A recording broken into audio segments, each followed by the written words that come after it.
Boa noite. Hoje, um debate de uma questão polêmica e delicada. O planejamento familiar e a descriminalização do aborto no Brasil. Assunto que revolve paixões, valores éticos e religiosos, justiça social e temores políticos. E em questão quer saber por que o debate não deslancha. Políticos brasileiros permanecem evasivos e a sociedade silencia. O Brasil tem medo deste debate?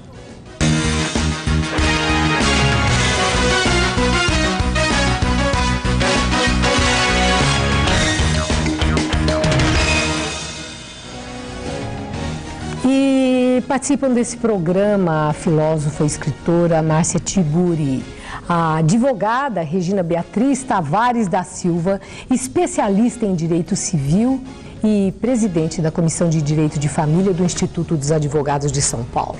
Também a nossa convidada, a médica Irotilde Gonçalves Pereira, coordenadora da área de assistência social do Hospital Municipal Arthur Ribeiro Saboia e pioneira na implantação do programa Aborto Legal no Brasil. Muito boa noite, obrigada a todas, por estarem aqui. E eu quero começar exatamente sobre uma questão, quando eu me preparava para o debate de hoje, sobre por que no Brasil, já debatendo a questão do planejamento familiar, do enfrentamento da gravidez indesejada, da questão do aborto, porque esse debate no Brasil não avança. O que acontece que trava? Quero começar indagando se há imparcialidade no trato da questão. É possível isso, Márcia? Eu acho que o Brasil é uma sociedade moralista e uma sociedade ignorante. E, obviamente, que não é nada razoável dizer que uma sociedade moralista e ignorante não seja uma sociedade machista também, em que homens e mulheres são machistas e não se ocupam dessa questão. Eu acho que a nossa falta de solução para esse caso se deve por essa questão que é cultural, né? Nossa moralização. Eu estava brincando antes no Twitter com a garotada aí que entra no Twitter, que o problema é a gente debater essa questão, por exemplo, com moralistas, né? Porque os moralistas, eles saem de casa dopados de moralina e eles não conseguem discutir isso para além daquilo que são as suas ideologias já, os preconceitos que eles carregam, né? E eu acho que no fundo isso tudo, assim, começa com esse machismo que é nosso Agora, tipo. E a questão da emoção que permeia, em geral, o debate, ela esvazia o argumento? Também colabora para essa trava que leva a coisa a não avançar e não nos definirmos com clareza numa tomada de posição? Maria Lídia, a Márcia disse que a sociedade brasileira peca pela ignorância. Sem dúvida nenhuma, nós temos muito a desenvolver no Brasil, mas essa resistência à liberação do aborto, porque no Brasil existem causas para que se faça o aborto, que eu gostaria depois até de ter a oportunidade de explicar. Mas essa liberalização total do aborto é uma resistência mundial.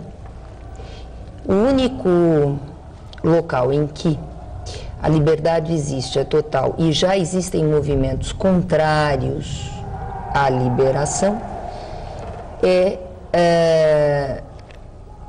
são os Estados Unidos da América.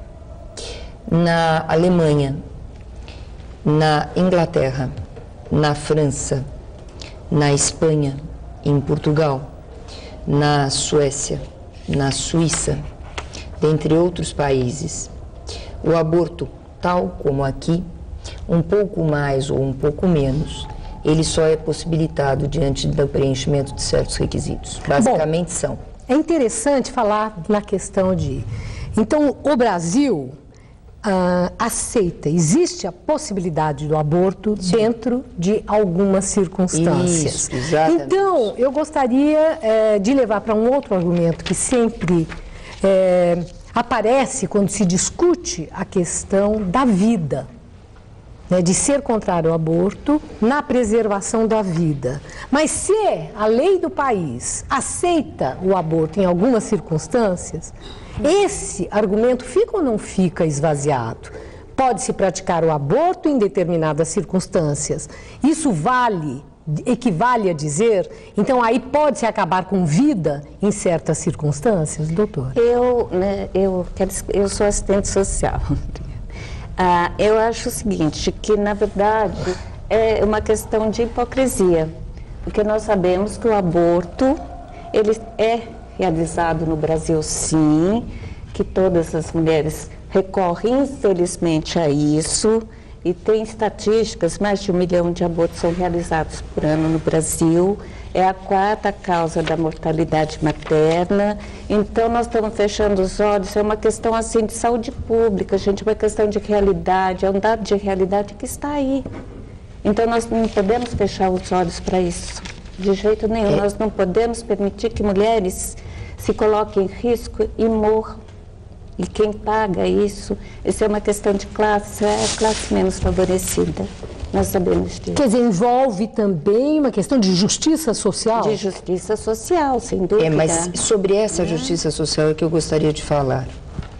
Esse recurso ao aborto constante, infelizmente, não só aqui, como também em todos esses países da Europa que citei, existem estatísticas a respeito disso, se deve aqui no Brasil, e disso eu falo com toda convicção, pela área em que eu atuo, pela falta de conhecimento da população sobre os meios jurídicos que essas mulheres têm, inclusive as de baixa renda, de buscar pensão alimentícia desde a gravidez, de buscar meios não só após o nascimento da criança, mas já antes do nascimento da criança, junto ao pai ou suposto pai. O Brasil tem uma lei recente que se chama a Lei dos Alimentos Gravídicos, desconhecida e que só é procurada por quem tem um mínimo de informação. E é exatamente a classe menos favorecida que tem menos informação. Consultei, exatamente por causa do programa de hoje, a Defensoria Pública, que é a Procuradoria de Assistência Judiciária Gratuita, que dá assistência às mulheres carentes. Lá obtive a confirmação de uma procuradora, doutora Carolina, chefe do setor, segundo a qual, uma vez que uma mulher compareça na procuradoria, ou seja, nesse serviço de defensoria pública, no mesmo dia ela é atendida. No dia seguinte, o pedido está feito em juízo, quando grávida. E depois, dentro de um mês, no máximo, a audiência está marcada. E aí é só fazer a citação do suposto pai para que ele passe a pagar a pensão. Então, é claro que aspectos emocionais permeiam este assunto, é claro que dificuldades as mais diversas permeiam este assunto, mas eu acho que a principal razão do aborto é o medo de não ter como sustentar o filho. Ou a mulher simplesmente possa não querer mais filhos, mais compromisso, ou por alguma razão pessoal, íntima ou de conveniência, e não necessariamente essa razão de ter quem me ajude a criar o filho. Então, é muito bom que a lei brasileira ofereça esses recursos, mas aí a gente sai um pouco do foco desse nosso debate, que eu queria retomar, que é a questão do avanço e por que não se aprofunda mais para conceituar os argumentos a favor ou contra. Então, eu acho que o nosso problema nesse território que você está mencionando é um problema de mentalidade. Então, quando você levantou, enfim, um desconhecimento sobre as leis, há um desconhecimento sobre as leis e eu considero que é possível, enfim, avançando na construção de leis favoráveis às mulheres e também avançando numa educação e numa construção de cidadania em torno disso, que essa mentalidade tenda a mudar. Mas é um fato que a nossa sociedade ela é marcada com muita força por interferências religiosas, toda essa questão de gênero que para nós até hoje, inclusive falando na televisão, é bem provável que dizendo gênero na televisão, os telespectadores não saibam do que se trata. Para conceituar isso, então, gênero, para quem não sabe, é a definição de um papel social ligado a uma anatomia do sujeito, da pessoa. Então, a mulher deve ser mulher porque se considera que existe um jeito de ser mulher, um modo de ser mulher, e a mulher deve obedecer a isso. Então, pensa só, a mulher é também entendida como mãe, ela deve ser sempre vista como mãe. O Brasil tem um mito da mulher mãe, a gente também tem que combater para poder construir uma mentalidade mais democrática e mais lúcida em relação a essa questão do aborto. A mulher é vista como dona de casa no Brasil, até hoje. A mulher, é vista como uma figura submissa. Quer dizer, tem uma ideia de que a mulher é isso e que ser mãe, dona de casa, cuidar dos filhos, isso tudo faz parte do papel que ela tem que cumprir, desse gênero, enfim, que ela tem que corresponder, que ela tem que Quer dizer, papel exercitar. social.